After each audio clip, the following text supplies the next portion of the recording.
She's Criminals talking should be able about to commit crimes because they're hot. a criminal that was relatively famous at the time, since, Americans love a good trial. So this is like a national news thing briefly here in the late 1920s, and the name of this guy was William Hickman. I don't know him. Do you want to know what crimes Mr. Hickman was convicted for? No. It wasn't for protecting his artistic vision. What was it? Unless his artistic vision was incredibly fucked up. No, what was it? Because he was a serial killer.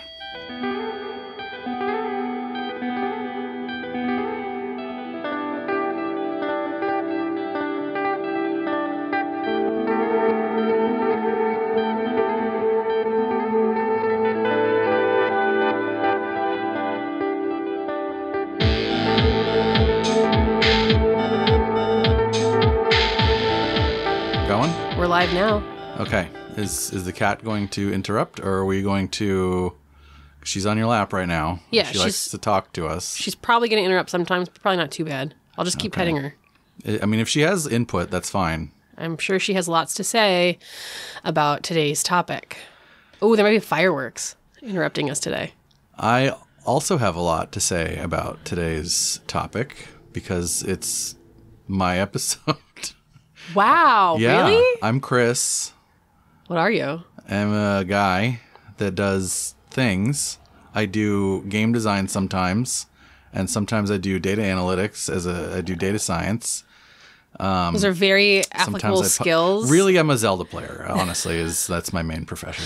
All applicable skills in the quest to evaluate cults are just weirds. I'm a amateur cult appreciator. I am Kayla. I am a television writer. I am currently on strike, support the WGA and all striking labor unions. And I, too, am extremely qualified to talk about this topic. Yeah, we're very qualified, much like our subject matter these last few episodes. Okay, do you have any business other than, I guess, support the WGA strike? I don't know. I don't think I do. No business? I don't think I do have any banter? business. I don't think I have any banter. I mean, I can come up with some. Can you? I know that half our audience likes... I don't think you can. I know half our audience likes the banter, and half our audience is get to the point. Yeah, we've done a lot of get to the point. I was just looking. I happened to be signed into Facebook, unfortunately, and I saw somebody in like a podcasting group say, "What is something that would get you to turn off a podcast?" And somebody said, "Laughing." Oh shit! Whoops. What about laughing at my own jokes? What about nervous self-laughter? It was specifically that. Oh, it was God. specifically like, the things that in the podcast host thinks are funny are never nearly as funny as they think as their gratuitous laughter implies. Yeah, they're right. Yeah. They're super right. Like we've talked about this. Like when I edit and I tell a joke, or I say something that is, whatever, funny in the moment, and then I hear myself laugh afterwards. Bullet in the brain. It makes me want to kill myself. Yeah. And it's like, it's never cuttable either. No, it's always like... Because it's always me. Yeah. It's me laughing, and then like you'll react or something, and it's like impossible to cut out because we don't do... Maybe we should like do the dual recording thing where like we're each recording a separate track. Yeah. So then I can just like cut out my stupid self-laughter. You know what? It does... I do my other podcast like that, and it does make things a lot easier. Because I can sit here and go... Really? While my host is like, my co-host you're recording is an talking. ASMR thing while your other host is doing... Okay. And then I can cut out all the lip smacking. Sorry to any listener who has misophonia. I should have done a trigger warning. Kayla, that's just efficient though. You're doing your side hustle while your partner is in the middle of carrying your other side hustle. That's what you got to do these days to get by. I'm sorry. Was that a sufficient amount of banter? I think so. Okay. I think so. It's like, I think that was an optimal amount, right? Because you don't want to go too long because then you offend the people that don't like... Yeah. Right. So... moving on to new patrons. Ooh. None. No, there's none. None. We don't have any. Not in the last 2 weeks. Nil. That's fine. We have plenty of patrons, and we love each and every one of them. We love our existing patrons so much that it makes up for having no new patrons. But we did publish that. There you go. That episode finally about whether capitalism is a cult or not. If you guys want a true bonus episode for these episodes, we basically recorded episode number 4 and published it on our Patreon, where we discussed whether or not capitalism itself is a cult. So head on over. This has been so much work.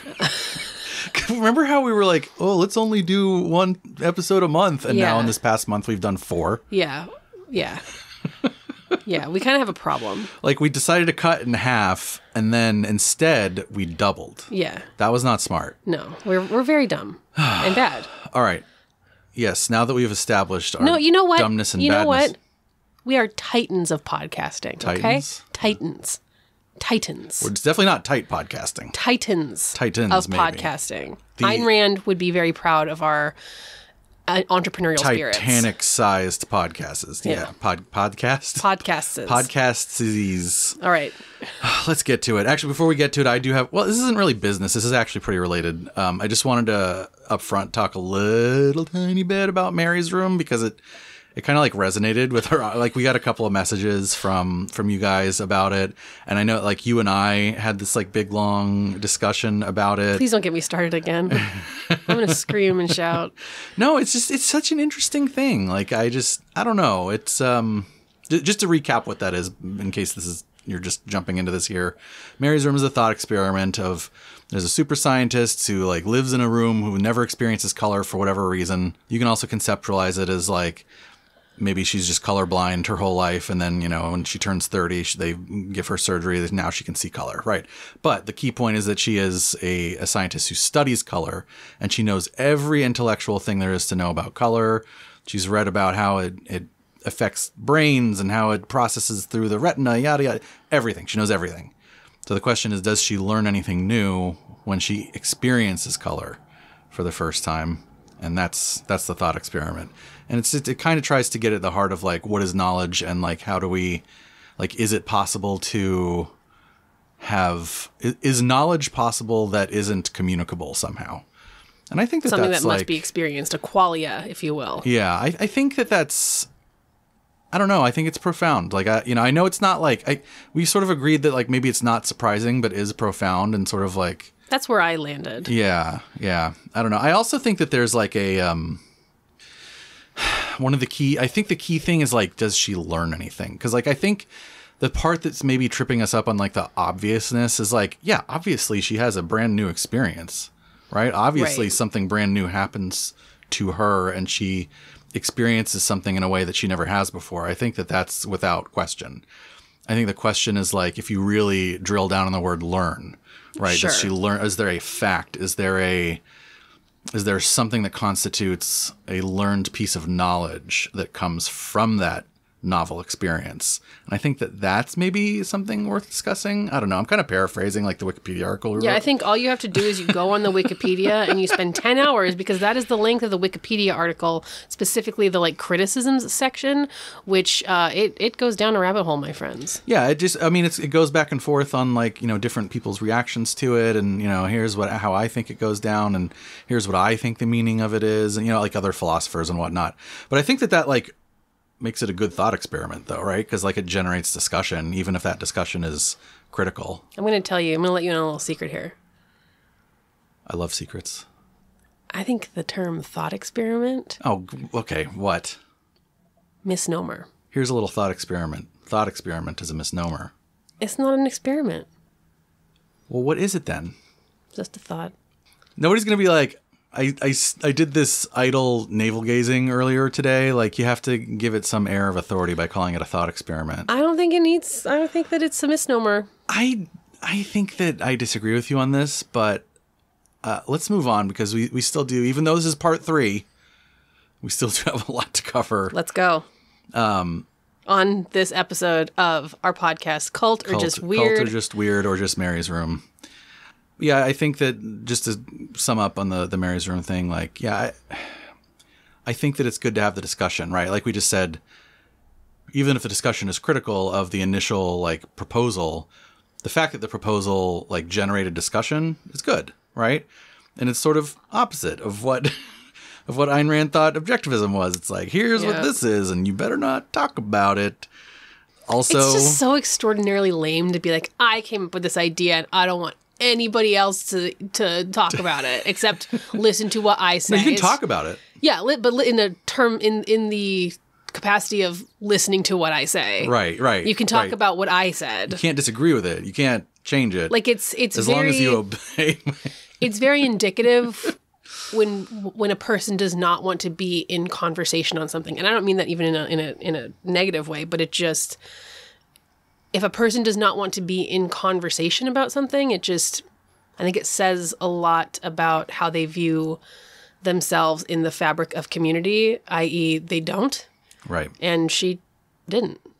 Right. And we'll get to that a bit, for sure. But first, my intro question to you today, since we always do that, is what would you say are some of your top takeaways from doing this show for the last 5 years? Like if you had to... Oh, God. Why do you always do this to me? You're always like, what are your most important values? What is the fundamental nature of being, Michaela? Can you answer that for me? Quick.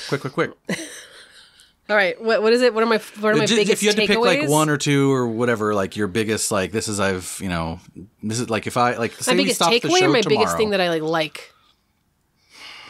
I don't know. I'll let you decide. But like, if we stop doing the show tomorrow, or like a year from now, someone's like, what did you get out of that? Like, what did you, aside from any sort of like, obviously we're not really getting any monetary gain at this moment, really. And I would say don't include the, oh, well, I got this sense of like community with our audience. I mean, more like learnings. Oh, well, I mean, I was going to say my biggest takeaway is the thing that I would miss the most is, the moments of like connection with people listening. And just any time somebody is like, oh, this made me feel less alone, or, oh, this resonated with me. But if I can't pick that. No, you can't pick that because we dislike our audience intensely. I guess my biggest takeaway is a deeper understanding of how little I know, a deeper understanding of... Oh man, you went deeper than I thought. That's good. I mean, I've learned so much by doing this podcast. And when I say I learned so much, it's not just like, oh, I learned that tulpas were different than I thought, or, oh, I learned that furries are different than I thought. But it's the gestalt of, oh, I have a lot of preconceived notions. And if I just kind of like, just look under the hood, even for a minute, there's so much that I don't know. And that's so cool and great and beautiful that like, it doesn't matter how much learning you do, there's always going to be more. Yeah, for sure. Well, there you go. Theme of the episode. We're done. Like that's very good. Very good answer. And I agree with you. Like obviously if the thing I would miss the most, it would be I don't even know if it's missed the most, but the thing that gives me the most fulfillment, I think, is the connection with our audience. Right. I hate saying our audience. It's like so like we don't own them. Listeners, the people that listen to the show, like I think that's the biggest thing. But if I'm limiting it to like knowledge gained, then I think your answer is maybe the best. But there's a couple like big contenders, and one of the big ones for me too is like the utter inadequacy of like a binary perspective for understanding things. Yeah. So like we have to understand people, places, things, and ideas as either A or B, as either red, yellow, or green, nothing in between, as left or right, or north or south. What you're saying is that context goes all the way down. It's context all the way down. Context all the way down. And actually, as I was writing this, I was thinking, you know what, north or south is like not that bad of an example now that I think about it, because like it's helpful to have the categories north, south, east, and west to orient us. Like it's helpful to at least have those on the compass. But in reality, you're never actually traveling in like one of those specific directions, right? There's like an infinite number of ways to point yourself on the circular compass. And for us on the show, honestly, I think it comes up so much because it's right there in the title. Cult or just weird, right? We binaried. We binaried hard on like at the very inception. The very name of our podcast begs for a binary categorization, which is why we always say there's no such thing as a cult, and we only do the categorization exercise as just that, sort of like having a compass, right? Like it's just a fun exercise that helps us understand things, but it lacks any real definitional authority or power, right? Is Best Friends Animal Society a cult? What about Zumba? What about QAnon or long-term capital management or empty spaces? None of them are, because the binary is inherently illusory. But the thing that I've learned is that it goes even deeper than just the cult label. Like, it's not just like, well, you can't label things cult or not. It's also like the content of things. It's also like the meat of what we've talked about. Like, were folks who participated in Twin Flames Universe, that self-help cult, were they entirely swindled and manipulated? Were they on that one side of a binary? Or was there actually some value there? Even if the only silver lining is like, I learned from that experience, then that's still something, right? Like, if you remember Jatarth, the ex-QAnon guy we talked to, Like, that sucked for him when he was addicted to Q message boards and he was down a deep, dark conspiracy hole. And also, now he has wisdom that comes from that experience. Doing Cultists is Weird has really hammered home for me the notion that groups of human beings are just extremely nuanced and complex, far more so than just the simple idea of this thing is a cult, which is bad, and if you were in it, you were brainwashed. These groups fulfill needs people have, often very deep needs, and I think it's important to reject the binary of I'm in a cult and everyone outside is bad. And also, I was in a cult and I got out, and now everyone inside is bad. So why do I say all this? Well, basically, I'm trying to back justify my participation in the Objectivist cult. So that's the main thing.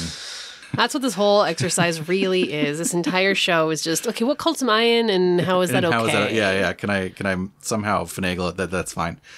But seriously, I've mentioned a couple times how long I've been meaning to do these episodes since the beginning of the first season. And now that we've actually done them, I realize that I'm actually glad that we've waited, because all the context and learnings I have now from having hosted this show for 5 years has really helped me process and analyze my own experience with objectivism in a way that I just didn't have 5 years ago, right? The mishmash of good and bad that I've gotten from it, from objectivism, rings very true to me in regards to the other groups that we've covered that are also mishmashes of good and bad. And I never felt like, personally, I was brainwashed. In fact, that feels kind of absurd to even say. What I did and do feel like still is that objectivism fulfilled a need. It filled a need I had to have a different philosophical framework and perspective other than Christianity and Catholicism. It filled a need I had to seek something spiritual outside of a supernatural context. It filled a need I had to not feel guilt or shame about living for my own happiness on earth. And even if we call it a cult later, all of these things are true regardless. And I think that it feels to me like a healthier perspective than I would have had if we tackled this in the third or fourth episode ever, and I just viewed my whole experience through the lens of haha, listen to this dumb shit that I was into. I was so brainwashed when I was 20. Jeez. So yeah, that's why I asked you that question, is because I wanted to kind of... You wanted to say your thing. Yeah, I did. I wanted to say, yeah, you said a thing and then I said a thing. It's like podcasting. You just say things back and forth. Not if you're Ayn Rand. But yeah, that was, I want to lead off with that notion because that was a thought that I had while we've been doing these episodes. I started off kind of saying oh, I wish I had done this earlier. We're finally doing it. But now I'm no, I think we're doing it at the right time. I think that's an extremely valuable insight. And I think it's really easy to kind of look at our experiences and see maybe the negative ways that they impacted us and things like that. But it might be a little tougher sometimes to go back and look at things and figure out the positive ways they impacted us, especially if they are something that's explicitly bad, quote unquote. Right. But it doesn't have to be, it's just that stupid fucking saying, take what you like and leave the rest. Right. God, if that is not just the truer and truer every day, take what you like, leave the rest. Yeah. Which is not always true. Obviously, don't, take what you like from Nazis. Obviously not. But in general, uniforms. Take what you like, leave the rest. Yeah, I agree. And I think that also it's, just that, again, the binary is harmful, right? The binary of I was in a thing, and when I was in the thing, we were right and everybody else was wrong. Right. And then I got out of the thing, and then I just switched that to be the opposite. Neither of those things are true. I mean, it was a much shorter and less impactful experience for me, but it's very similar to my experience with DSA, Democratic Socialists. Mm-hmm. Right. It very much felt when I got in, which was just before the pandemic, of this is the thing that I need. This is the thing that's going to save us. This is the real work, and this is what I truly believe in. And now I'm chewed up and spat out on the other side. Right, and I can look back at all of the negatives, and there are a lot of negatives. Biggest one being that they are not as revolutionary as they present themselves to be. Maybe we'll do them on the podcast one day. They do get accused of being a cult all the time. Hell yeah. We should do that next, because then we'll do the uber capitalist fascist cult, and then we'll do the leftist fascist cult. That's not a bad idea. I have a lot of people to talk to. But even though I can easily look back and go here's fucked up, this is fucked up, they're doing this now, this is fucked up. Right. I can also look back at a lot of value that I extracted from my time there, and a lot of the people that I met, and a lot of the organizations I'm now involved with, and it pushed me further left on the political spectrum, which I'm happy about. DSA pushed you further left. Yes. DSA radicalized you as a leftist. Yes. To the point Jesus where Christ. I hate them, but it's fine. It's fine. Anyway, I relate right, to what we'll you're get to talking that. about. All right, so this episode, as we mentioned, is part 3 of 3 of this series, I guess we can call it, on Objectivism and Ayn Rand. So if you haven't listened to part 1 and 2, you're probably better off doing that. Although, like, you're not going to miss out on like a narrative thread, just like a bunch of context. So if you want to go back and listen to those episodes, now's a good time to do that. But to recap, in the first of those 3, we discussed the objectivist philosophy as a whole. In the second, we talked about Ayn Rand's life and times, and about some of the more important people in her life, including people like Leonard Peikoff, Alan Greenspan, and the Brandons. You'll know why I did that if you listen to the second episode. I'm going to interrupt you very quickly just because we got an email from a listener who, if you're on our Patreon, you'll remember Nicole, who I talked to for Empty Spaces. She emailed us and had a little more tea potentially to spill about the renaming of the Brandons. Nathaniel Brandon, that Brandon was not his original last name. It was, what was it? Do you remember? Blumenthal. Yeah. She said, and I did not confirm this, so, do not bring this into your body of knowledge yet before you independently verify, but tea was too good to share. She said that the name Brandon was specifically chosen because it translates to the Hebrew son of Rand. Ben Rand, right? Ben Rand. It was like an acronym, not an acronym, what is that called? Portmanteau? It combined. I think it's a portmanteau. It's not a portmanteau. You're a portmanteau. It combined Ben and Rand, right, to make Brandon, son of Rand, and then he fucked his spiritual mommy, I guess. Yeah. Don't fuck your parents, even if it's, I don't know, whatever. Thank you for that insight, Nicole. I really hope it's true. Look, I've heard a similar thing. I never actually heard the Hebrew interpretation of like Ben Rand. Right. But I definitely had read some stuff suggesting that the reason that the Rand in Brandon was from Ayn Rand. Right. But I also didn't see any like smoking gun from that. So I'm not sure, but I do, Nicole's in the Trust Network. So also it's interesting that like she also had a Rand phase. We'll come back to that. So for today's episode, we are wrapping up by talking about the larger context around Ayn Rand, critical and popular reception of her works, and of course, whether or not objectivism is a cult or just weird. Cannot wait. But before we do those things, we're going to play a quick game. No. Because this game will be a nice transition between last episode about Miss Rand herself and this episode about how people felt and feel about her. Okay. It's a game I call Good Take, Bad Take. I don't want to. The rules are simple. I'll tell you an Ayn Rand quote or statement, either from one of her works or conversation or interview or speech. And you tell me if that take is good or bad. It's going to be real tough to tell, okay? Okay, so these are all Ayn Rand. I'm not having to say if it's Ayn Rand or Hitler or something. No. Okay. This is all her. This is all her specifically. That's why it's the transition from the her bio episode to the what do people think about her? Okay. So, so this, by the way, might get a little spicy. So trigger warning for all of the things? Hold onto your butts. Okay. Yeah, a little bit of a trigger warning for like... colonialism. I don't know. Like there's some offensive stuff in here. So just FYI. Okay. All right. First quote. No. Okay. No. Good. You're right. No, you got it. You're nailing it so far. I'm just scared. Okay. How about this one? A creative man is motivated by the desire to achieve, not by the desire to beat others. Good take or bad take, Kayla? Good take. Yeah, I think so. I think it's a good take. I have these color coded. That's good. On my script, I colored them. Because it's like, there's no gray area in these. It's going to be very easy. Gotcha. So just FYI. Okay, how about this one? Never think of pain or danger or enemies a moment longer than is necessary to fight them. Good take. I think that's a good take. How about this one? Learn to value yourself, which means fight for your happiness. Good take. Good take. Okay. Now, all these won't be just like direct quotes. Those were direct quotes.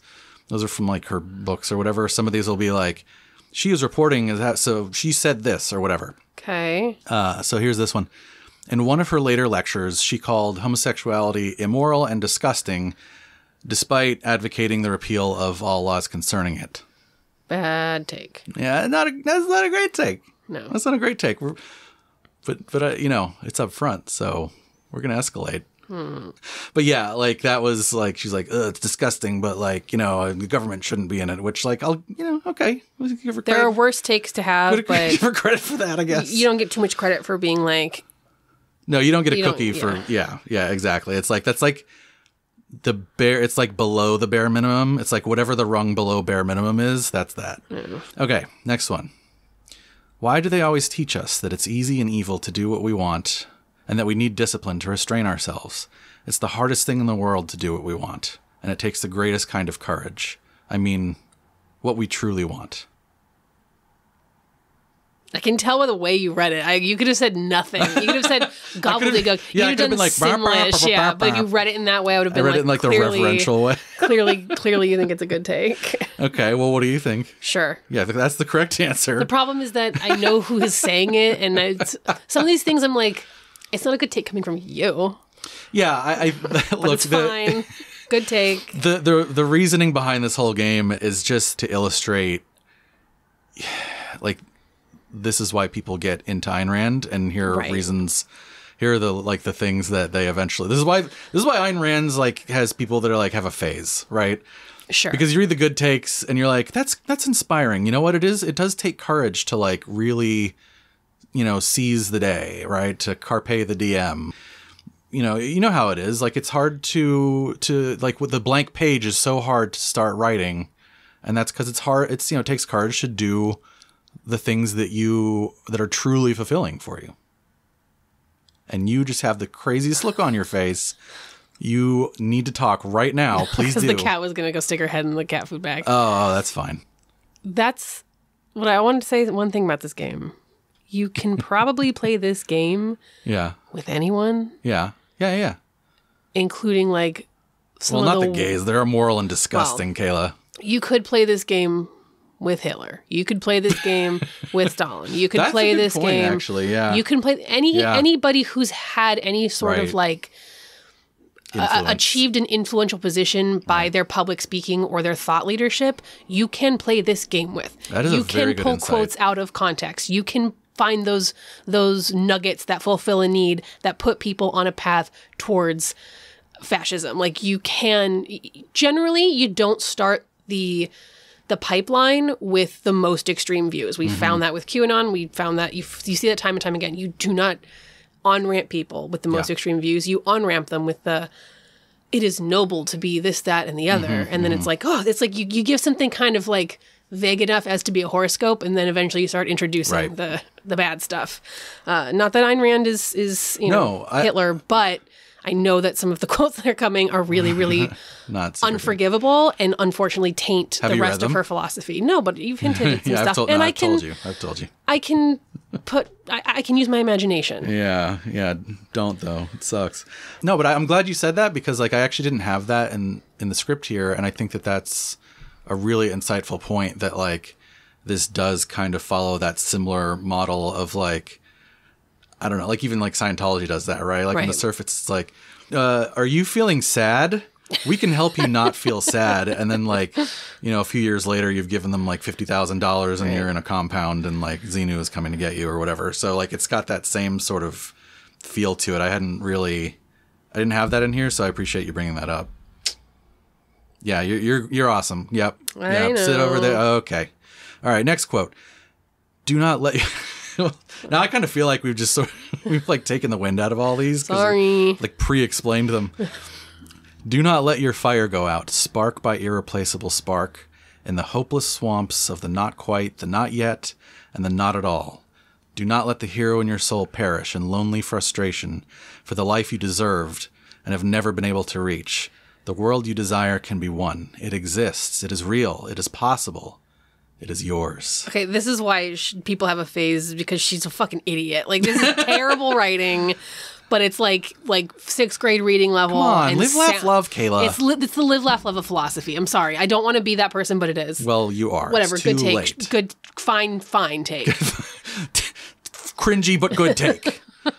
So's live, laugh, love. All right, how about this one? She once said of feminists that they complained about the sexual objectification of women when those who complained the loudest were clearly in no such danger.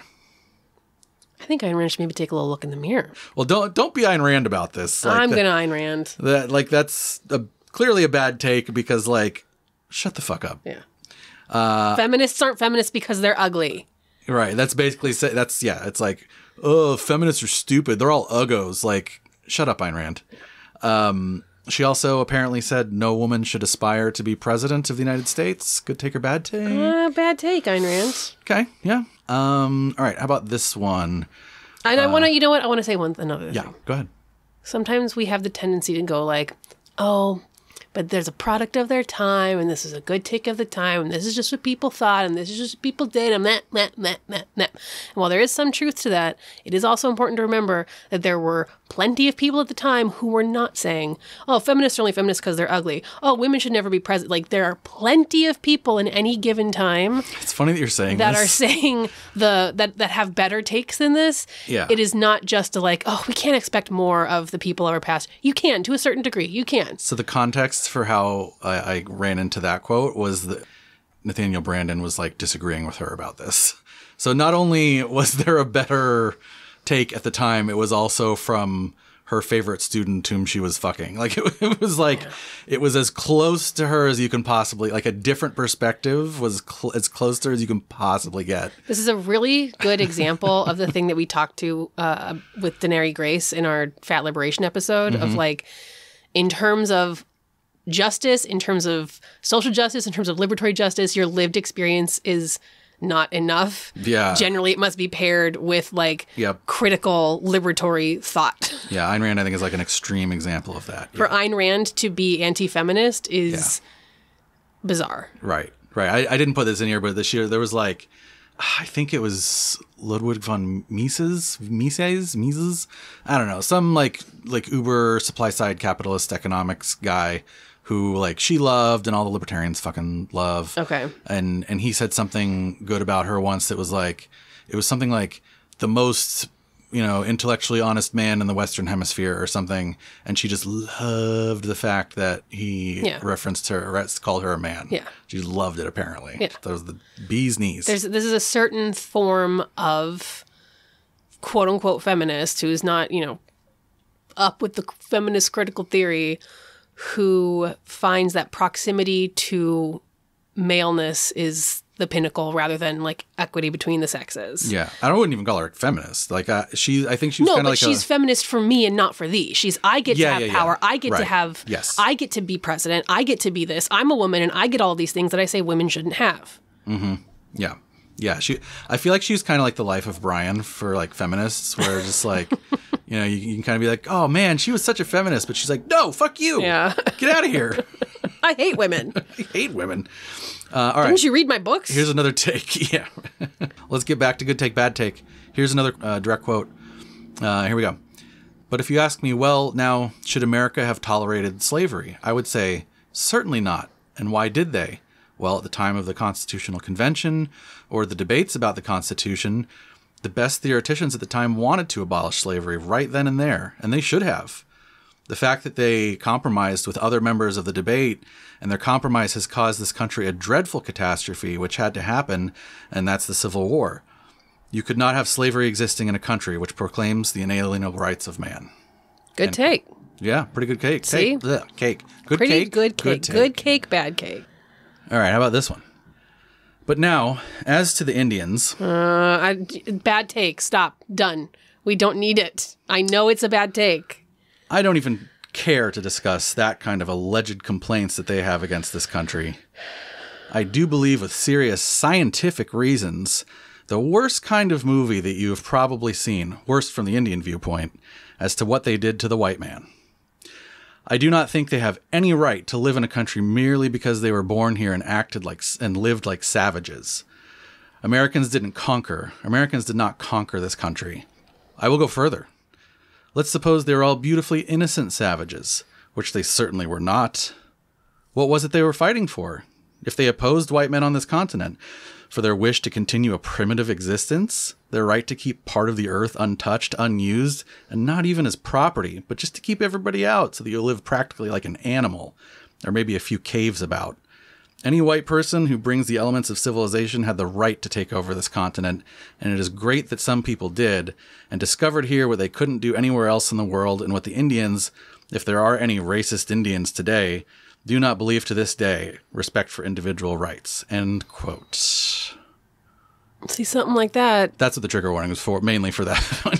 Makes it erases everything else that she has to say. Yeah, it's if this is part of your philosophical viewpoint is null and void.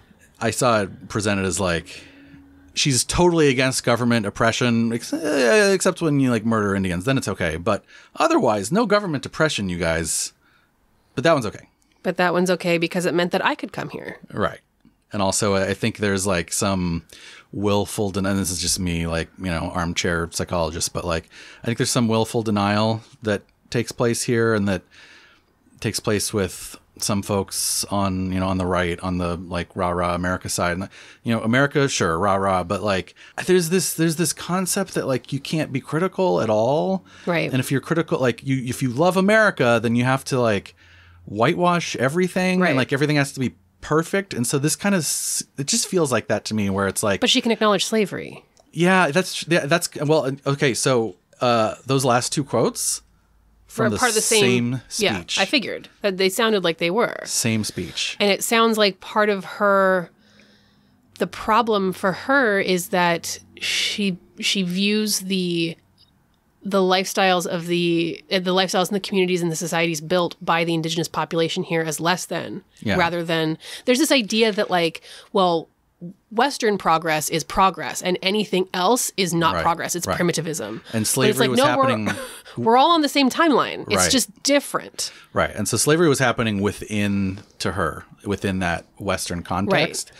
So that was like, ooh, that's bad. Whereas like, you know, native populations were outside of that Western context. And so you can kind of like dismiss that, I guess. She also, you know, mentions here like property rights. Like property rights are so huge for like everything kind of derives from property rights. And so when you have a society that like doesn't have that concept. I don't even know if I would say that though. I think that's... individual property rights. Okay. Right. I don't even know. I think that everything that she has to say does not come from some sort of knowledge or understanding of how indigenous populations lived here. Sure. It is a projection. So just because her view of individual property rights is not reflected in that culture, I don't know. Okay, well then let me say it this way. They don't have the same Western concept of property rights that Ayn Rand has in her own head. Right. So therefore not valid, objectively speaking. It's just shocking to me when somebody can experience what she experienced, and like she shapes her entire worldview off of like her oppression, right. and then to not be able to identify with a group experiencing that times a million is like so gross. Yeah, and it's also, she just like willfully ignores history too, because Native Americans were the first slaves that the colonists had over here. Like it was mostly Native American slaves. Yeah. And then because we brutalized them too much, they died, and we're like, shit, we need a new supply of slaves. Right. And then like African slaves came. So like those are like, those two different statements are actually about the same thing, but like it's just betrays a lack of understanding of history. We enslaved indigenous populations. We put them into concentration camps. We removed all of their individual liberty in huge ways. To be Ayn Rand and have her philosophy and side against that population is, not only is it philosophically inconsistent, it's like morally reprehensible. So that one's been coming down the pipe a while. I didn't want to start with it because it would just be like, oh, okay, well, fuck everything else she has, you know. Yeah, I mean, but yeah, fuck everything else she has to say. So there's one more take to go. You'll really like this one. I won't. This one was actually new to me when doing the research for these episodes.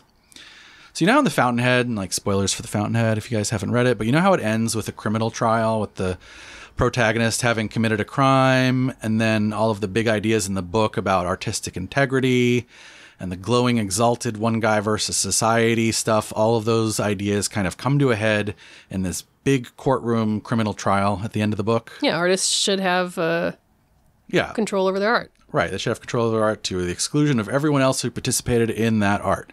Anyway, keep that in mind. So here's some quotes from Miss Rand. Quote, "The first thing that impresses me about the case is the ferocious rage of a whole society against one man. No matter what the man did, there's always something loathsome in the virtuous," and she puts in scare quotes, virtuous. This is from her journals, by the way. Okay. Personal journals. Ugh, don't keep a journal. "Virtuous indignation and mass hatred of the majority. It is repulsive to see all these beings with worse sins and crimes in their own lives virtuously condemning a criminal. This is not just the case of a terrible crime. It is not the crime alone that has raised the fury of public hatred. It is the case of a daring challenge to society. It is the fact that a crime has been committed by one man alone, that this man knew it was against all laws of humanity and intended that way, that he does not want to recognize it as a crime, and that he feels superior to all. It is the amazing picture of a man with no regard whatever for all that society holds sacred, and with a consciousness all his own. A man who really stands alone in action and in soul." She continues. And that man was the Unabomber. "The fact that he looks like a bad boy with a winning grin, quote unquote, that he makes you like him the whole time you're in his presence." She says she has a involuntary, in her writings here, she said that she has an involuntary, irresistible sympathy for him, which I cannot help feeling just because of his antisocial nature and in spite of everything else. And regarding his credo, the full statement of which is, "I am like the state. What is good for me is right." Rand writes, "Even if he wasn't big enough to live by that attitude, he deserves credit for saying it so brilliantly. I'm afraid that I idealize him, in that he might not be this at all. In fact, he probably isn't. But it does not make any difference. If he isn't, he could be, and that's enough." End quote. I don't want to know who this is about. You definitely don't. I don't want to. Please, can we just end? Can we be done? So, good take or bad take? It's not about Rourke. Without even knowing who it's about, extraordinarily bad take. Oh, I like him because he's got his good smile. So just for context. Oh my God, Ayn Rand. That's her writing, like I said, in her personal notes and journals back when she was just a youth. That was in her 20s when she was in America. Feminists are feminists because no one wants to fuck them. She's Criminals talking should about be able to commit crimes because they're hot. A criminal that was relatively famous at the time, since, Americans love a good trial. So this is like a national news thing briefly here in the late 1920s, and the name of this guy was William Hickman. I don't know him. Do you want to know what crimes Mr. Hickman was convicted for? No. It wasn't for protecting his artistic vision. What was it? Unless his artistic vision was incredibly fucked up. No, what was it? Because he was a serial killer. Okay. I won't go into all the crimes that he was Ayn convicted Rand the for. original true crime baddie? I think so. Oh yes. my God. Yes. She'd love Ted Bundy. She'd be like, No, yes. Gross. Yes. I won't go into all the crimes that he was convicted for, but I'll give you enough of a picture of who this guy was. His most high-profile crime was kidnapping a 12-year-old girl from school. Trigger warning. By impersonating a family friend. Oh, my God. Making ransom demands on the parents, often in cruel or taunting language. The father brought the $1,500 ransom demand to an agreed-upon location, and I'll quote this bit here from crimelibrary.com, and yes, definitely content warning here for some pretty horrific stuff. Quote, "At the rendezvous, Mr. Parker handed over the money to a young man who was waiting for him in a parked car.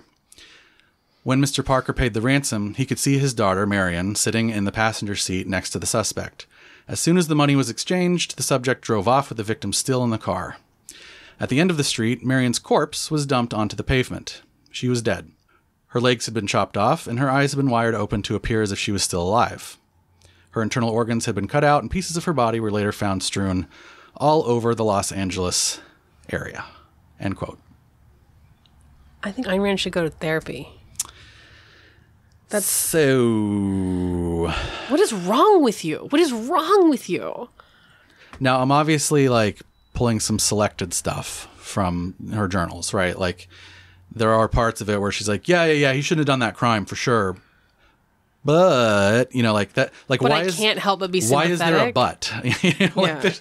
Why is this guy? Why isn't it, I can't help but be sympathetic, and what the fuck is wrong with human nature? What the fuck is wrong with us that we see a good looking smile and we can, in our heads, erase the crimes? Like, unless you're analyzing that, like, go one step further, Ayn Rand. Go one step further. You can't control your reactions, but you can definitely look at them and go, huh.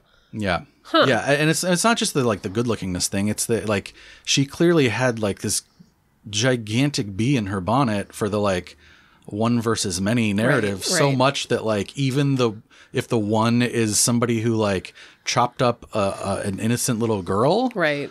That she's like, yeah, but like in the quote she says in her journal, she says something like, look at all these, the mob looking on and like judging him when their crimes are worse, and it's like, I don't think they are. I like, I don't know, like. Maybe somebody's, not like broke the speed limit getting there or like, paid rent late or something. But like, I'm pretty sure those crimes aren't worse. Yeah. I don't know where you're getting that from.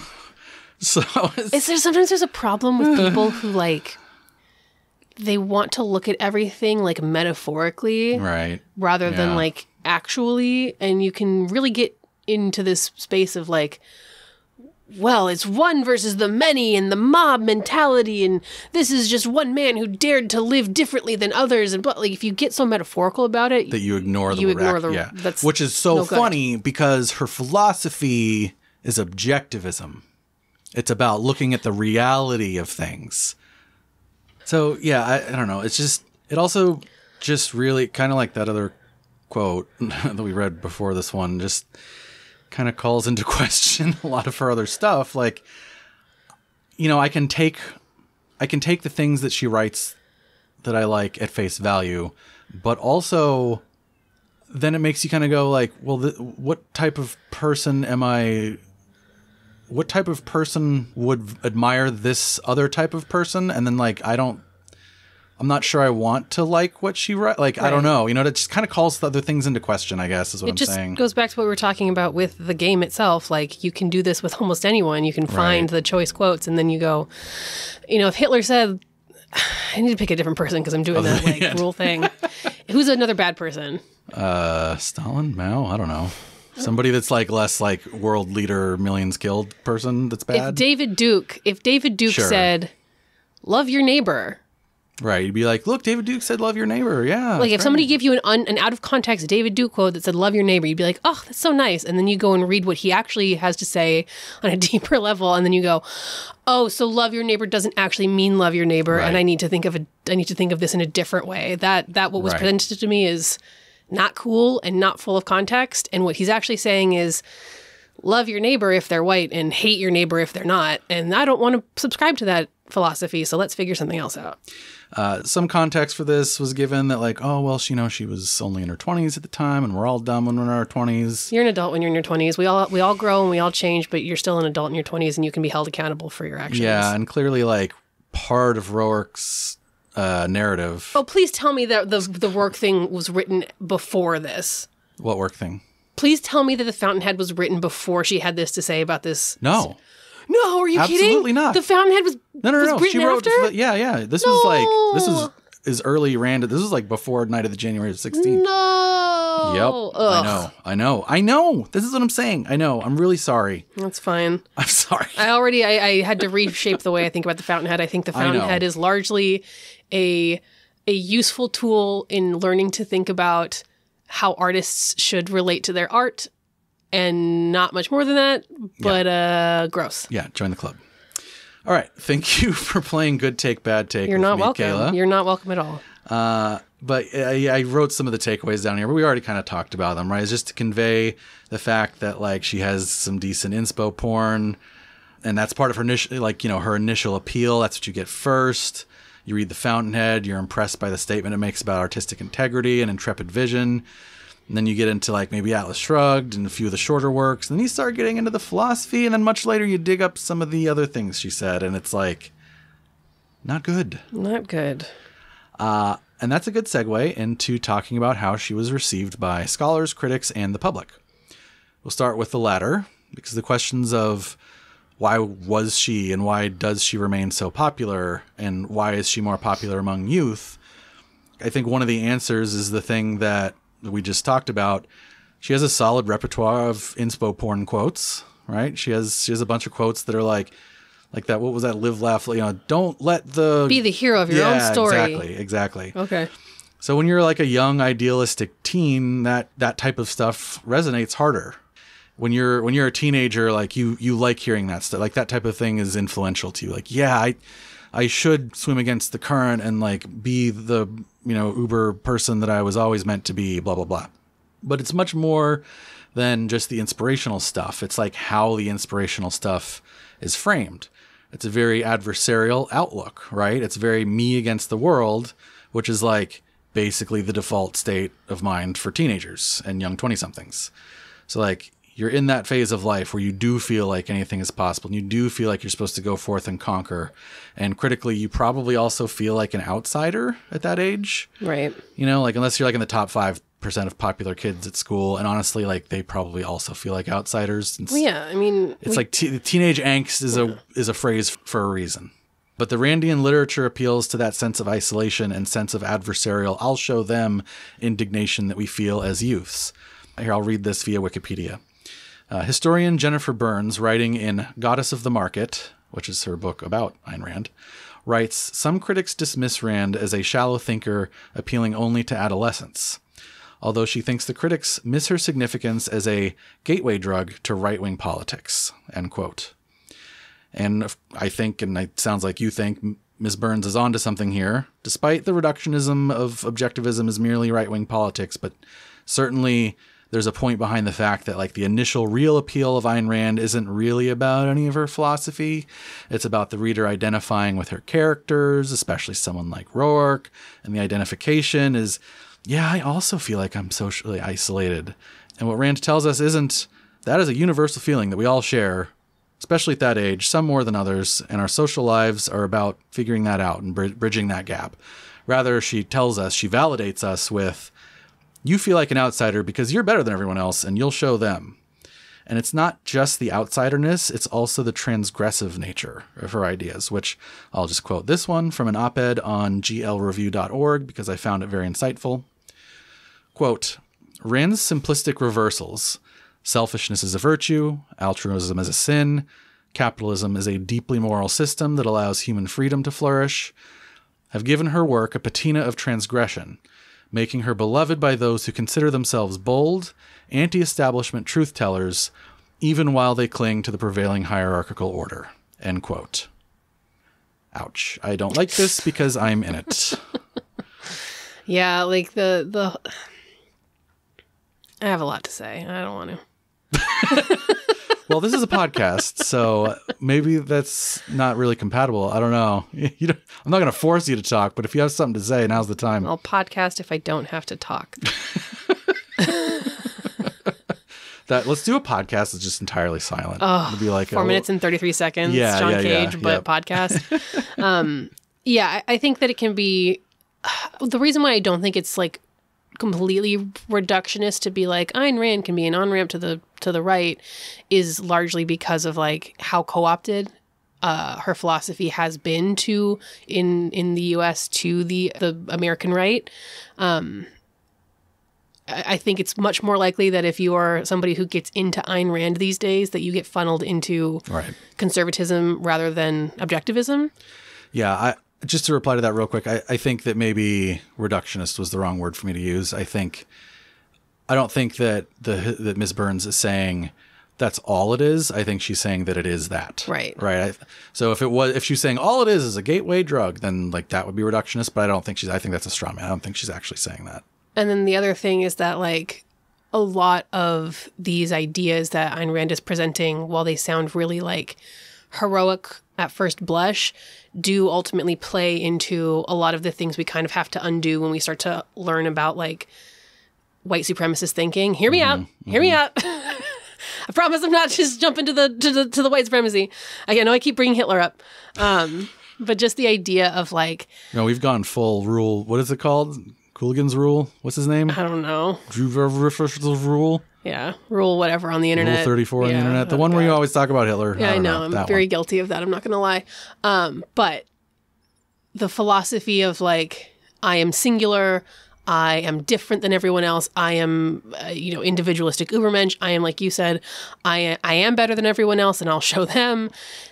That individualistic thinking really plays into whiteness, and might be why something like objectivism can funnel people into American conservatism, because I think that this stuff is going to apply, or is going to fill in need largely for a lot of white kids. Yeah, and you can see the parallels with Nietzsche. It's not about community. It's not about those things. She's been, and I talk about this in a minute, but like, she derives a lot of her ideas from Nietzsche, and certainly the like Übermensch, like I am going to conquer all because I am just that much better than everyone, and that's why people hate me, is because I'm better. That's very Nietzschean, and like I'm certainly not blaming World War II on him, but I'm also saying that like that is one of the threads that wove into that tapestry. Sure. Yeah. So I think you can kind of draw that parallel too. I think anything that seeks to isolate the individual from a sense of community can be very can be an on-ramp to extremism. Right. And I like Nietzsche, but he was also a shithead. So, Anyway, do you feel like that gives you maybe like a more of a sense of like why she's popular amongst the youths? I still feel like that transgressiveness. There's that like me against the world inspo. It doesn't complete the picture for me, but it fills in a lot of details. Okay. Yeah, and I've also heard like the argument, we talked about this at the top of the show, that like people just have like a Rand phase that you grow out of it, which is like a little dismissive to people's experiences, saying like, oh, well, they'll grow out of it. But at least anecdotally, the Rand phase thing is totally a thing. Like, right. I have several friends who have had like bizarrely similar experiences as I have, right down to the college club thing. Several authors I read for these episodes talked about their own Rand, quote unquote, Rand phases. And like Nicole that we talked about at the top of the show, she had her own Rand phase. Like it is kind of a thing. So Yaron Brook, ARI's chairman, and we mentioned him on some of the previous episodes. He ascribes this to like people losing their idealism of youth. I don't know. Like that feels, based on everything we've talked about, doesn't quite feel right to me. Again, it still feels like it's not painting the whole picture for me. I feel like a piece is missing and I don't know what that piece is. Yeah, I gotcha. Now, while Rand's works have enjoyed tremendous popular success, her critical reception was not nearly as positive. Because the books are bad. So I have a list of reasons, but we could just stop at books are bad. I really liked The Fountainhead, you guys. I enjoyed it a lot. I know. And yes, of course, you can make the argument that like her writing is pedantic and laundry listy and, purple patchy when it shouldn't be. It insists upon itself. But also, it's like it was written in when? 1940, 50? So it was published in 1943. There's a lot of fucking Western literature that's like that at the time. And I do think, and I know I've said this before, I do think certain criticisms are levied against her, particularly as an artist, that are harsher criticisms than are received by her male contemporaries that were doing similar things. Yeah, that's my second on the bulleted list here. No, but like, you know what? Fuck you, Ayn Rand. You shouldn't get to benefit from feminist thought because you were like, women shouldn't be president. Right, exactly. I still, look, I'm a millennial, Kayla. I have a lot of experience separating art from artists.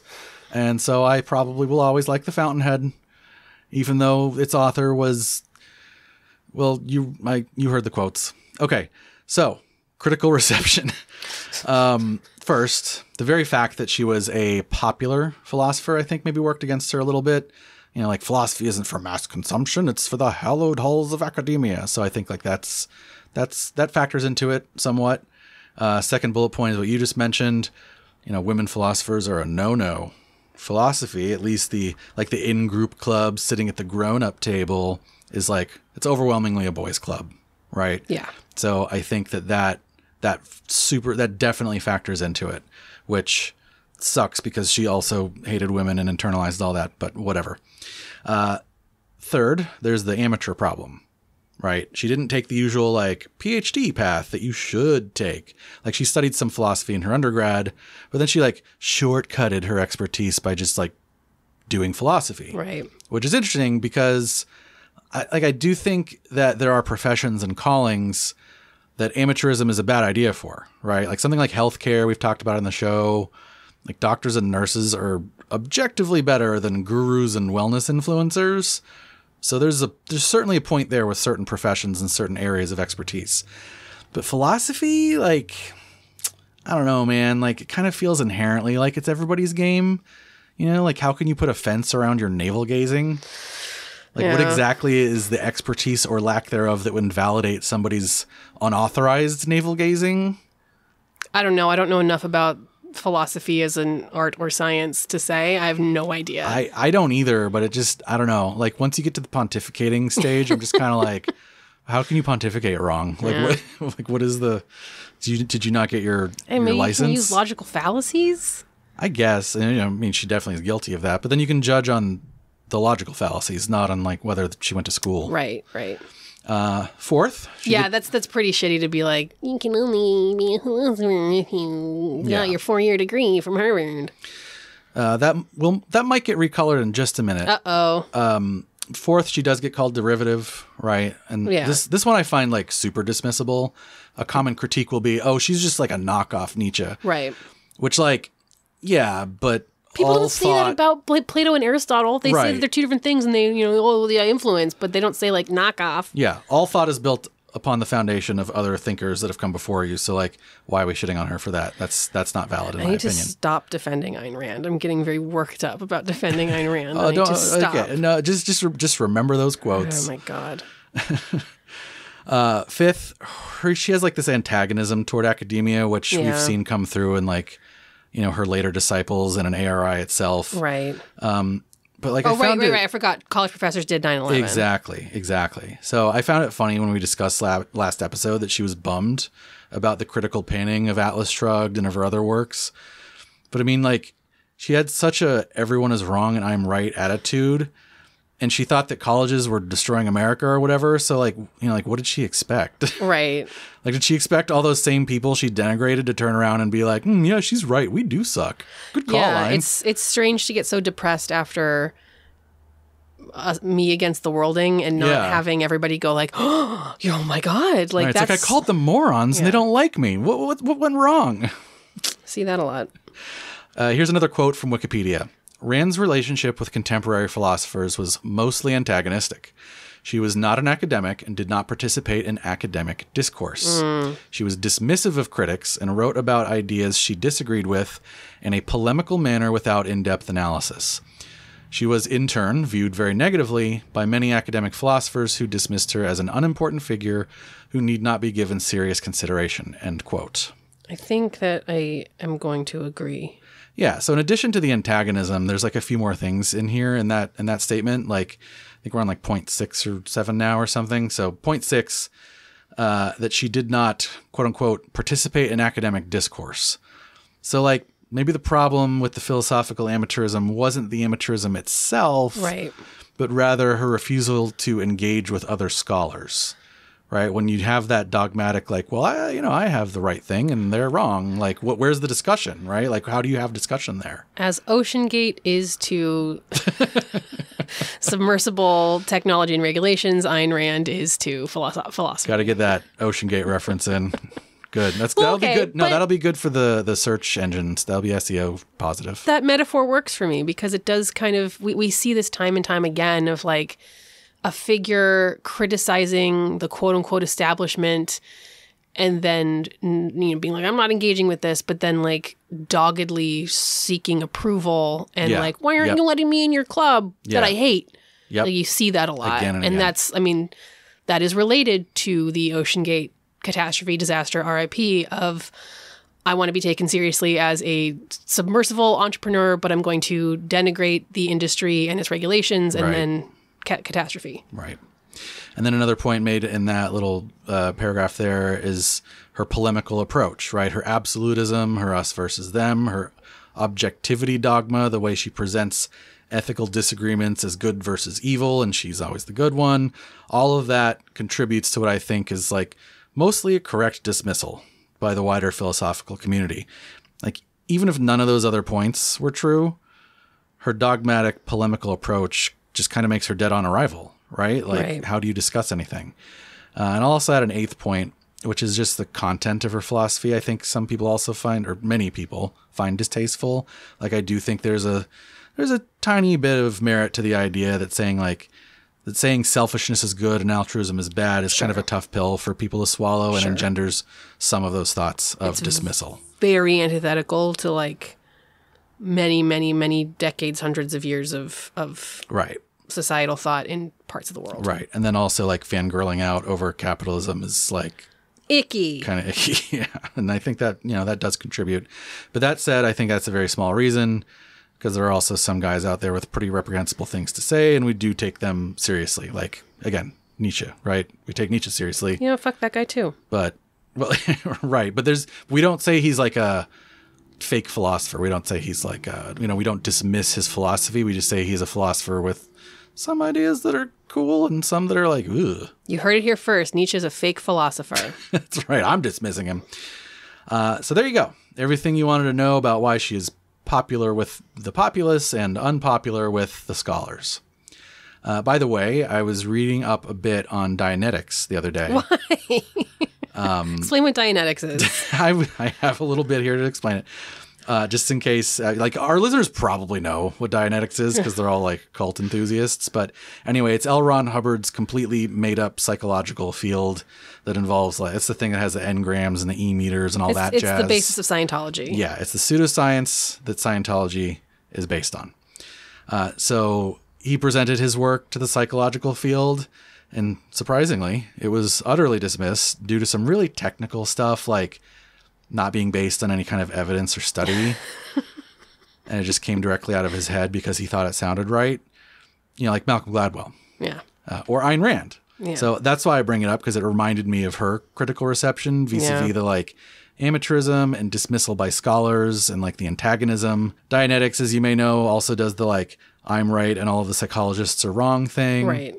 And as I mentioned, I think philosophical amateurism is basically fine, whereas medical amateurism is not. So they're not the same, but they do share some interesting structural similarities. You're glib, Chris. I'm glib? You don't recognize the Tom Cruise bit? Remember when he was telling Matt Lauer, you're glib, Matt. Oh, no. I think it was Matt Lauer, right? Yeah, I think it was. You're glib. I apologize for questioning the scientific basis of Dianetics. Oh, you're glib. I don't even know what glib means. I am glib. Glib means whatever you want it to mean, Kayla.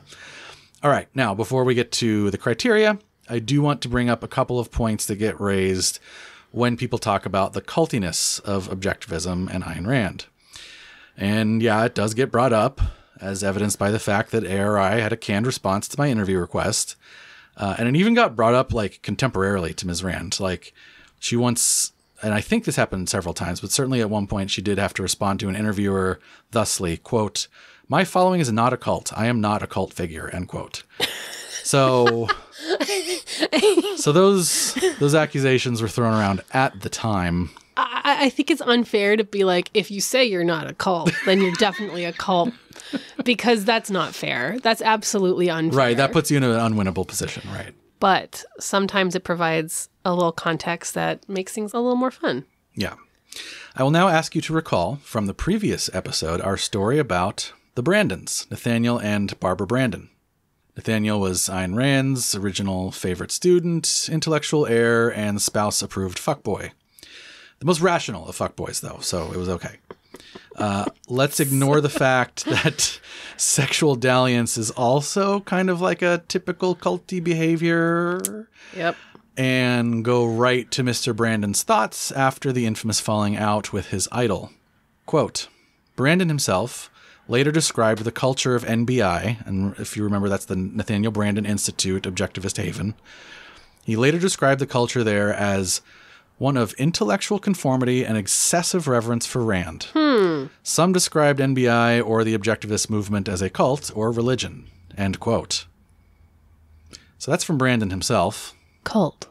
I'll also bring up another statement of his that, quote, "Rand gave people something that was missing from their lives." Cult. Unquote. Cult. We say that on the show a lot. Just mentioning that here. You said that today.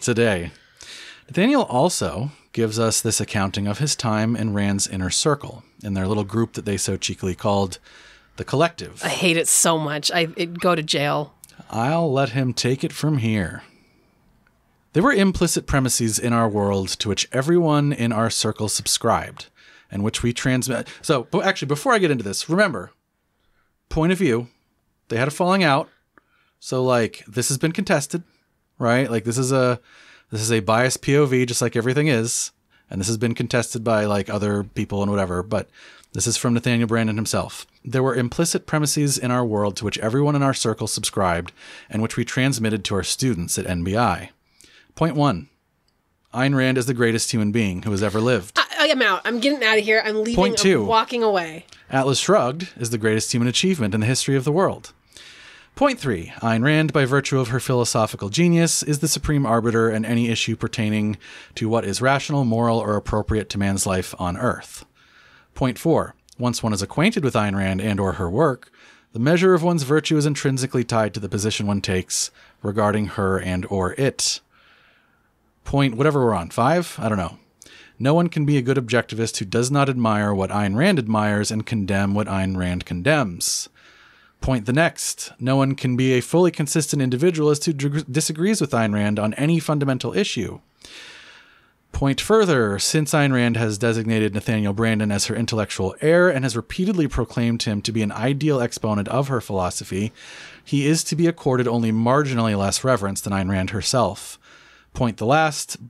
But it is best not to say most of these things explicitly, excepting perhaps the first 2 items, where she's the greatest human being ever. One must always maintain that one arrives at one's beliefs solely by reason. End quote.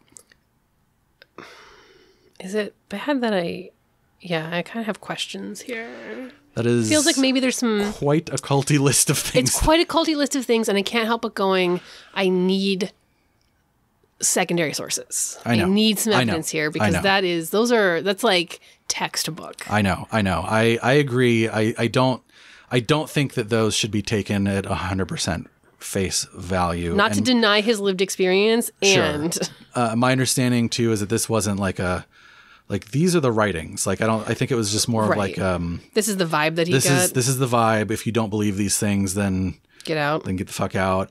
And like that I believe. That's easier to defend, but also harder to prove. Yeah. I do believe it, though, the way that she talked about herself, the way that she talked about the philosophy, the way that they it triangulates behaved. With her behaviors. Yeah, for sure. Yeah. Finally, I want to leave you with one more direct quote from Nathaniel Branden. Quote, "We were not in a cult in the literal dictionary sense of the word, but certainly there was a cultish aspect to our world. We were a group organized around a charismatic leader whose members judged one another's character chiefly by loyalty to that leader and her ideas." End quote. No good. So to be fair, I want to present some counterpoints. Maybe this is a counterpoint. So Jeroen Broek in that interview and that bit that ARI sent me, he mentions, like, he says, hey, when I became president of ARI, which I think was in 2000 or 2001, he says, I wasn't required to sign off on this list of beliefs. I never saw this list of beliefs. They didn't make me sign anything when I became president of the Ayn Rand Institute about Ayn Rand being infallible or whatever. Okay. And so, like, I'm presenting that as, like, sort of a counterpoint because he did, and I want to, like, present the thing that they presented me. Sure. The cult says they're not a cult guy.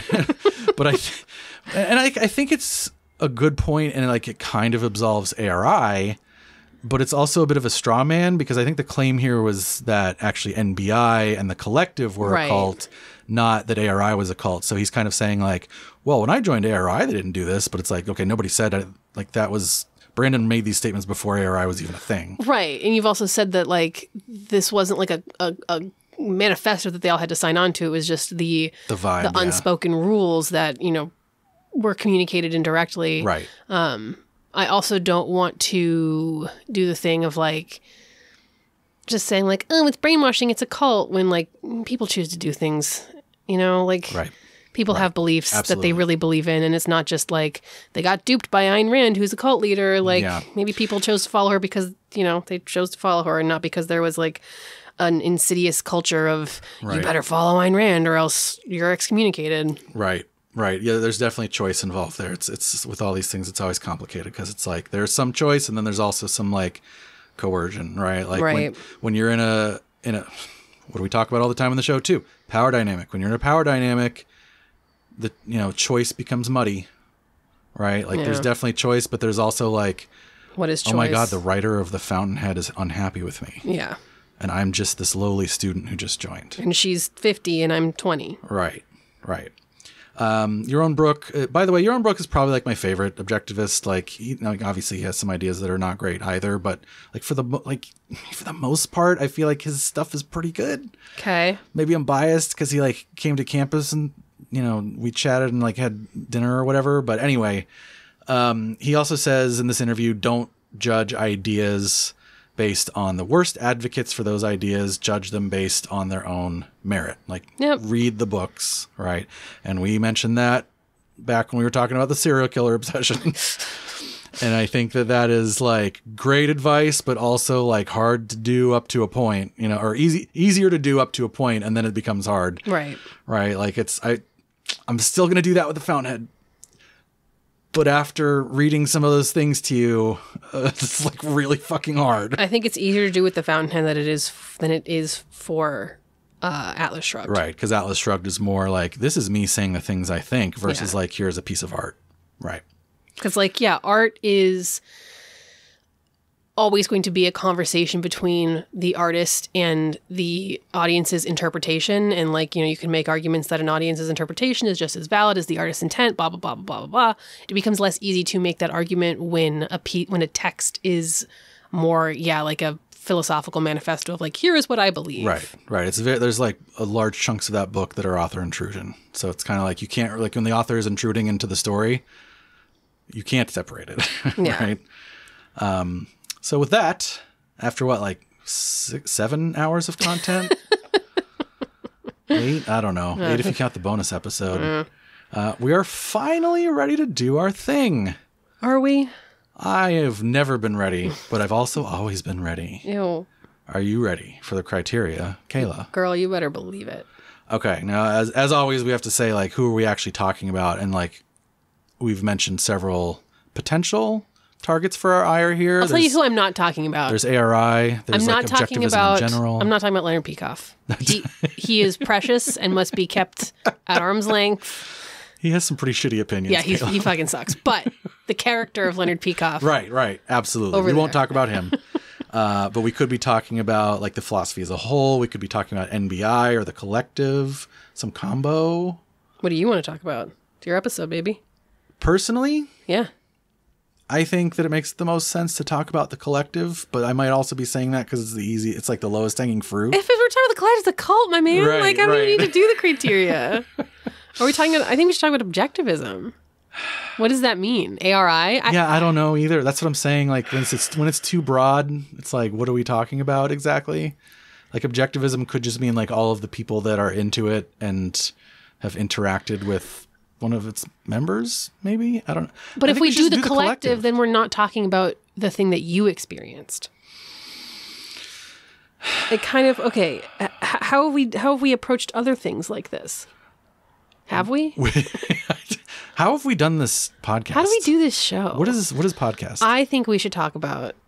I think we should just do both. Let's do both. Let's right down the middle. Can we just do Ayn Rand? The collect. Yeah, is but then Ayn Rand if we say just Ayn Rand, then I think we're basically talking about the collective. So I think we can say as per the title of this episode, the collective and its legacy. Okay. Great. Charismatic. So we're doing 2. Sort of. Do I need to? We're winging it. Okay, I'm gonna write things down so we remember. All right. So charismatic leader. Yes, obviously. This is the last one we need to from the mouth of Nathaniel Branden himself. Charismatic. He used the words charismatic leader. Obviously, she held a lot of enough sway that 20-year-olds moved across the country to hang out with her on the weekends and then maybe fuck. So high for both. High for both the collective and its legacy, because its legacy is based on said charismatic leader almost entirely. One of the highest. Yes. Expected harm. Collective. High, my man. Yeah. I mean, I guess we were only talking about like the Brandons. It was just really high for the Brandons. Yeah, but the Brandons also, but Nathaniel also said like, you know, students in NBI are judged on how closely they adhere to what Rand says as being true. Is that harm? I don't know.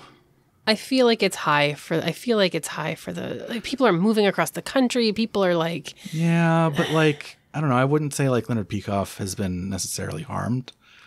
I don't know. I mean, it's like he's been harmed in the same way that he hasn't been harmed. Kayla. He had to see somebody else get the seat that he wanted, and then when that guy stopped fucking Ayn Rand, she went, "Fine, sloppy seconds, you're up." Harm. Okay, he is psychologically harmed. That's harm. That's harm. Fair enough. I would actually say that harm from the collective doesn't feel super high, aside from a few of the closest individuals, but so like that's medium maybe. Whereas harm from the larger like legacy of objectivism, this is what you experienced, potentially pretty high depending on how you feel about her philosophy and its impacts on the country and the people that run it. What do you think? Considering this is something that this was your lived experience, what do you think? And I know that we started this episode kind of talking about the ways in which it wasn't harm, but what about the harm? I think for me, it has actually done more good than harm. Because I think that, like, for all the reasons stated, gives me an idea that spirituality doesn't have to come from supernatural religious stuff. It gives me a different framework other than Catholicism to think about things. Okay, but you're... logic and reason and all that. So all those, I will say, for me personally, is more good than harm. You're a special little guy. What about the people who objectivism touches as a whole? Yeah, that's what I was going to say, is like between the on-ramp and also like the pseudo-fasci on-ramp and the potential harm, like if we're talking about capitalism as being harmful, which we do on this show, and even though I kind of like it still, there's also a lot of harms from it. I think that points to relatively high expected harm from the larger legacy. Rand Paul got a beat down from his neighbor, so... Yeah, you're right. Actually, the existence of Rand Paul is just by itself makes it high. Okay. So did we say high for both or medium, high, and high? I said medium for the collective, but also like it may have been really high. Like we don't have I'm going to say medium high because I think it's high and you think it's medium. Okay. Presence of ritual. Oh, my guy. High. This is very high. Like she has her own language. Her books have their own language. Yeah.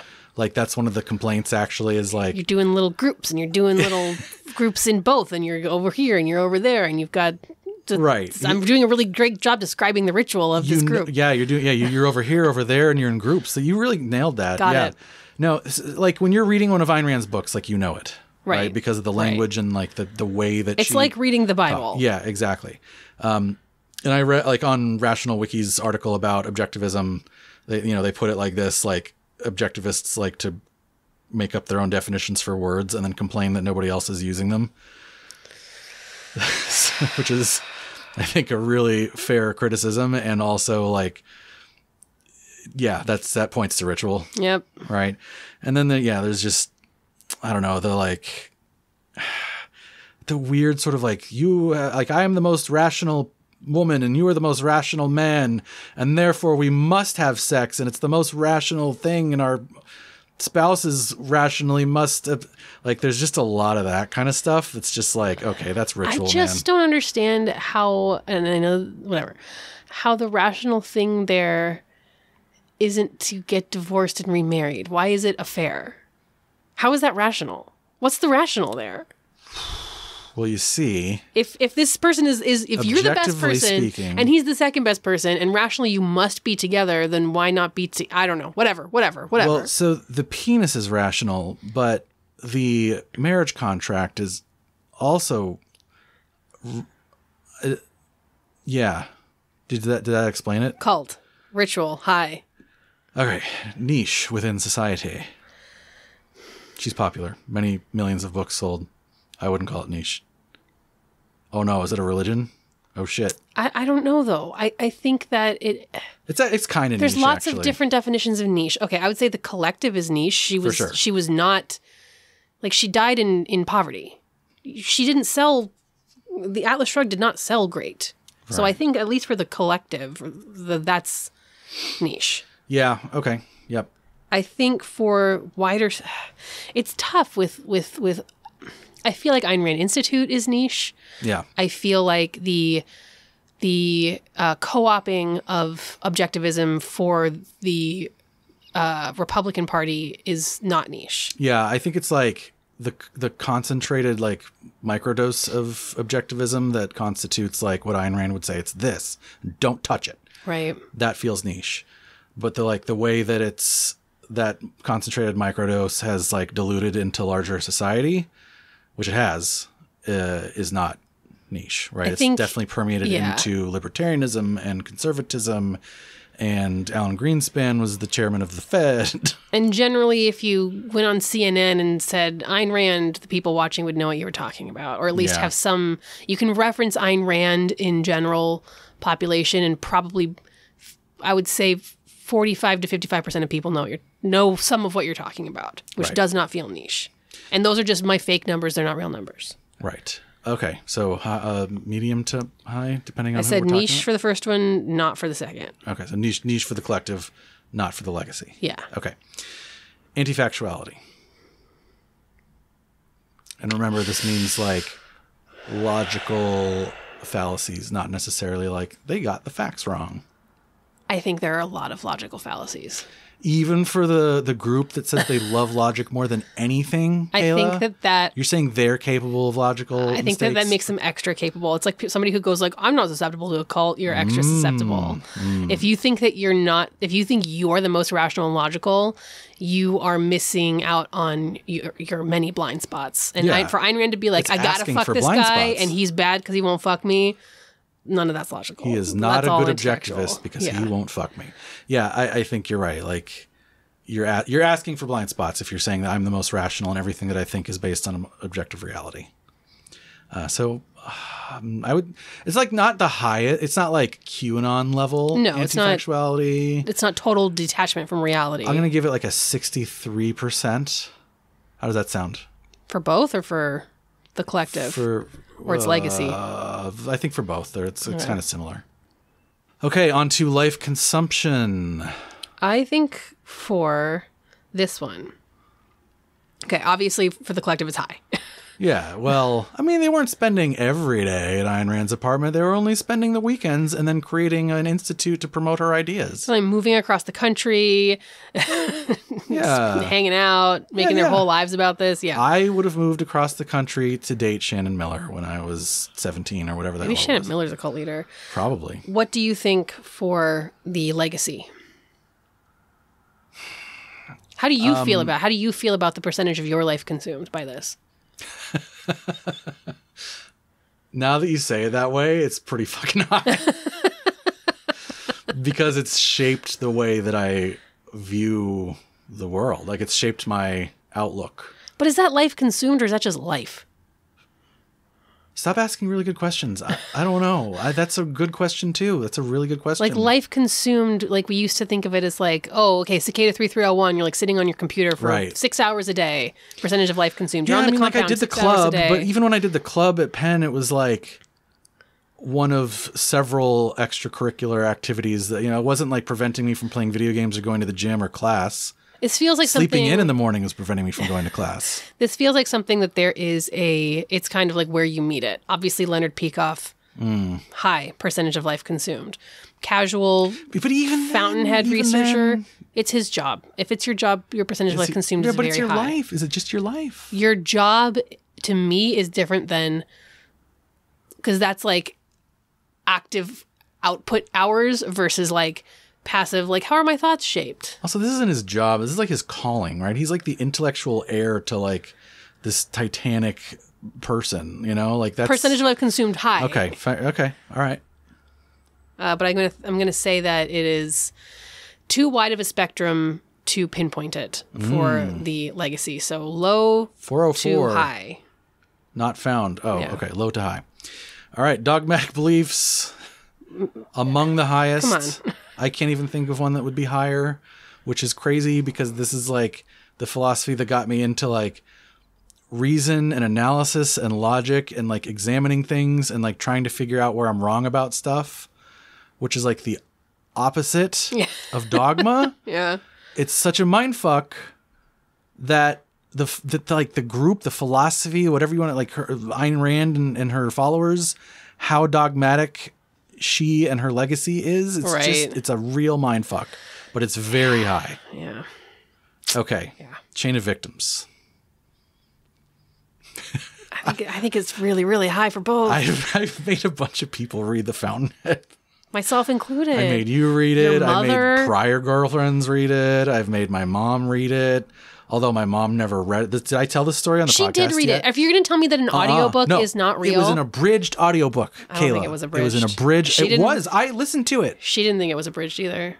Who didn't think it was abridged? Your mother. Well, she's wrong. She's objectively wrong because it was abridged. I listened to it. It was missing parts of The Fountainhead that are just absolute. It's like it was missing all these Tom Bombadil parts Okay, that were dogmatic. very crucial to the narrative.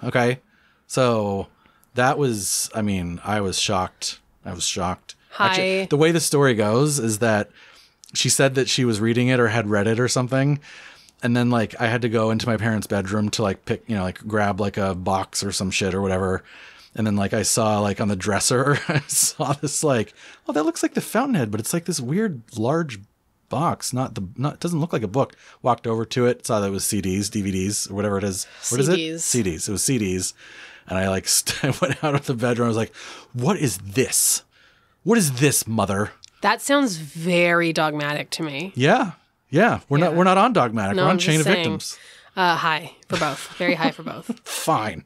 Though that was when I was in the cult. So like, of course I'm going to be like, you didn't listen. You listened to the teachings instead of reading the teachings. Ayn Rand will be very upset. Okay.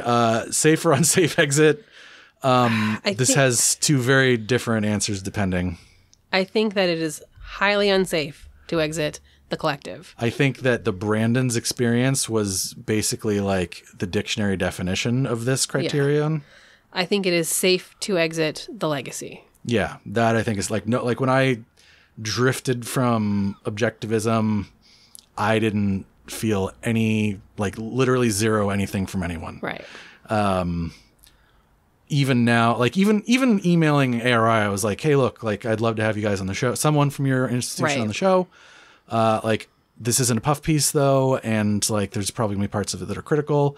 And they emailed me back and they're like, hey, yeah, sorry, we don't have enough time, but like, here's some information. Great. So like that to me seems very safe. Yeah. So collective, textbook definition of unsafe, legacy, more safe. And that is the criteria. We only have 9 criteria? Only 9? We started with 6. Really? We don't have 10? Should we do another one? I think we got to make 10 just to have a round number, yeah. 9's a good number, though. Ugh. All right. So overall, I will read this to you. Okay. First, I will read to you the answers for the collective. Okay. High charismatic leader, medium to high harm, high ritual, niche, high anti-factuality, high percentage of life consumed, high dogmatic. Extreme high dogmatic. High chain of victims, high on unsafe Actually, I'm going to exit. say unknown for chain of victims for the collective. Okay. Like, I don't know who was like recruiting who, although they did make that school, so it's at least there. It's another spectrum. We'll give it a spectrum. We'll give it a spectrum, but it was there. What does that say to you? Very much a cult. That's a cult. That is very much a cult. Cult. Sorry, 20-year-old me. No. This is the collective. We didn't do the legacy yet. Fair enough. The legacy reads as follows. High charismatic leader, high harm, high ritual, not niche within society, high anti-factuality, low to high spectrum for percentage of life consumed, high dogmatic, high chain of victims, safe exit. That to me reads as something different than cult. What does it read to you as? That reads as religion. Because of the not niche? Because of not niche in the safe exit. Yeah, I guess most religions don't really harass you. Well, you get excommunicated from like Mormons or whatever. Yeah, right? I think that the religions that have the higher presence of unsafe exit, those are the ones that tend to get read more as culty, or like are like, you think of something like Mormonism or Jehovah's Witnesses or things that have an excommunication aspect tend to fall into the is it a cult or not conversation more than something like I'm a Unitarian. That's a good point. Okay. So I think that you are... Oh, and sorry, I want to say one more thing. Oh, sure. The spectrum of low to high for percentage of life consumed also reads as a religion to me. It feels like... Where you meet, yeah. Generally, like mainstream religions, you can kind of meet it where you are, and you can like... There's like twice a year become Catholics, a priest, or you can... Yeah, or there's like, people like my parents who like usher every Sunday, right. and yeah. So that to me so religion reads as religion. Counterpoint. You were a little religious boy counterpoint. after you were like, I'm not religious anymore, and then you went and formed yourself a religion. Yeah. So the irony there is not lost on me. And in fact, it's kind of like beautiful in like a shitty way. And it's like poetic, I guess. Yeah. But my counterpoint is that I don't want it to be one. Yep. So I think that's a pretty strong point in the opposite direction. Look, man, you not wanting it to be one is just I not want it very just strongly, as though. Strong as our criteria. Like again, we are not professionals. These are. I think it feels like it. So granted, we have looked at these things over the last 5 years in the context of other cult researchers and how it applies to things like new religious movements and like a wide array of different types of groups that we've studied. But. We're not professionals. So if you don't want it to be a religion, you can say it's not a religion. I'm saying it's a religion. Okay, so you're saying it's a religion based on 5 years of study and like semi-rigorously applying a set of criteria. And I'm saying that it's not a religion based on la. I'm not listening. Yes. Okay, good. So I think that's the official position of the podcast is that we're split on that issue. Before I do a sign off, it is incumbent upon me to finally list the sources of all 3 of these episodes. So obviously Wikipedia articles including Objectivism, Ayn Rand, a variety of entries on philosophy and other characters in the Ayn Rand sphere. I looked at Conservapedia, which I mentioned before. It seems to be like a Wikipedia for little baby conservatives who get triggered by the real world and need a safe space to bitch about abortions. I also looked at Objectivism, and because that was most of that article was like Ayn Rand, like she's pretty cool, but like she thinks that abortion should be legal, so like fuck that. Yeah. So also Objectivism and the Corruption of Rationality, a critique of Ayn Rand's epistemology. Just some snippets from this book by Scott Ryan, obviously a critic. Urban Dictionary, just because. Rational Wiki, I mentioned that before. Their scathing entry on Objectivism. They're the ones that use the term Randroid. AynRandLexicon.com, which does what it says on the tin. CEI, the Cult Education Institute, although all they had on Objectivism was like links to other stuff. So I don't know if that's like a source, really. Vice, obviously Vice. You always got to use Vice. Gotta use Vice. Vice is there. If you're not referencing Vice, what are you doing? What Ayn Rand Hoped You'd Miss, an op-ed on glreview.org, which I think is a pretty good title for an article. It would be a good title for this episode too, a little bit, because that's kind of what we were mentioning before about the on-ramping. Of course, ARI.com, the Ayn Rand Institute, which has classes available for free, and I took one, to tick off the experimental. And of course, I took one just to tick off that experiential theme box for this season. Again, it is possible to visit there, but didn't do it because it's just like a little office building in Irvine. I also used, of course, the interview that ARI sent me between Yaron Brook and Michael Shermer. I also used Michael Shermer's essay that they referenced, the one back in 2011 called The Unlikeliest Cult in History. So that, that's in case you wanted to skip all of these episodes. It's already been called a cult, but we said that many times by many different people, including Mr. Shermer. And then also a few one-off blog entries that don't need specific mentioning here, but will be linked in the show notes. Well, Kayla? That was rigorous. We covered, and I like to be rigorous. I like to be super rigorous and logical until it doesn't suit me, and then I like to ignore things. Until you're a fair partner, fucks a model. Right. We covered an awful lot of ground in these last 3 episodes. I'm beat. I do appreciate you listening, though, to my very own navel gazing. And if you're game for a little tiny bit more before we sign out, I do kind of want to briefly go over the things that I think contributed to my journey away from Rand and objectivism. All right. We've talked a lot about how I used to be a Rand fan and like how different that is now, but what was the journey like? How did I go from point A to point B? I think that's useful to talk about real quick. Yeah. So game theory is actually one of them. Not to be too pedantic. Oh my God. But the first thing that kind of like wedged in there a little bit was game theory. Like the core insight of the prisoner's dilemma is extraordinarily powerful. The notion that in some situations, 2 or more people can make individually optimal decisions that nonetheless make everyone worse off. This directly flies in the face of the idea of the invisible hand of self-interest. Now, there's some situations in which the invisible hand does apply, in efficient markets like equities or whatever, but there are many situations in which, absent any outside influence, people are rationally incentivized to make self-destructive decisions. That's the key takeaway of the prisoner's dilemma, that self-destructive decisions in a cooperative/competitive environment can actually be rational. You can actually have rational, destructive decisions. So that opened me, individually rational. Right. The individually rational decision is not it's collectively destructive. So that opened me up a little bit to the idea that, for example, minimum wage requirements can be and are a good thing. So game theory. Also curation, right? We've talked about curation a lot on the podcast. Like another word that I've beaten into submission is curation. I've had more than enough real world observational evidence now to know that good curation is mandatory for large, complex social systems, whether it's the subprime financial crisis that needed some more curation there. A little bit. Or abhorrent online communities like 8chan, or my job seeing all of the effort made behind the scenes to protect World of Warcraft. Like all of that is curation. If you don't curate Twitter, it turns into a shithole, right? The list goes on. So we have seen more than enough example to see that curation is extremely necessary, and only using individual property rights as a tool for curation is woefully inadequate. Right. Also, absolutism is unhelpful. This is my third point, and Rand did have me going for a while on the idea that absolutism is actually like good and true. But over time, it became quite clear that it's just not a helpful approach. I won't say it's never, because that would be an absolute statement in itself. Oh. Zing. But generally, I didn't mean that as a zing, actually, until you said ho-ho. But generally, it lends itself to black and white thinking, and it corrals us into logical positions we shouldn't take and often don't want to.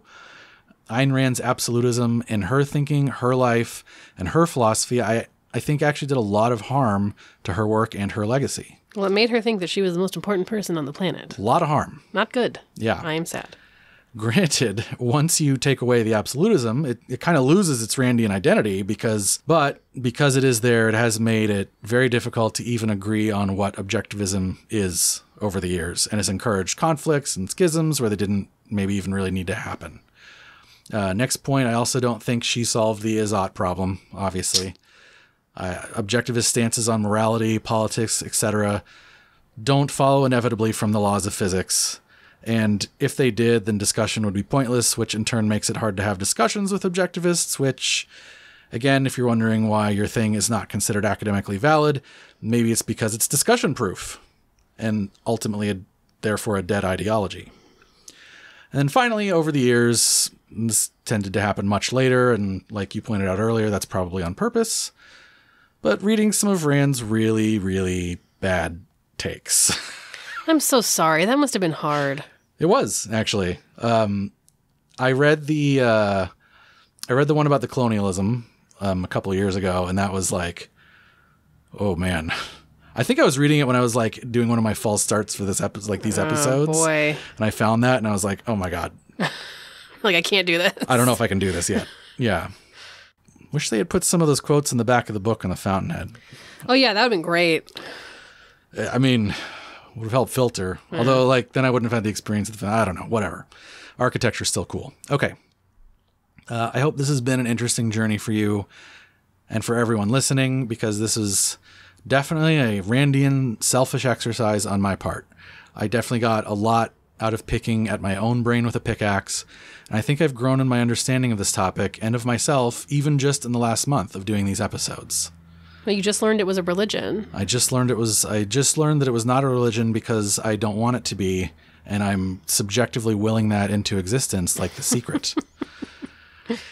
And I guess that's the note I'll end on here. Living is learning, and ceasing to grow is death. To quote one of my favorite female philosophers, Julia Child, you'll never know everything about anything, especially something you love. This is Chris. Julia Child. This is Kayla. And this has been Cult or Just Weird. We keeping that? Cult or Just Weird? Yeah, yes, absolutely.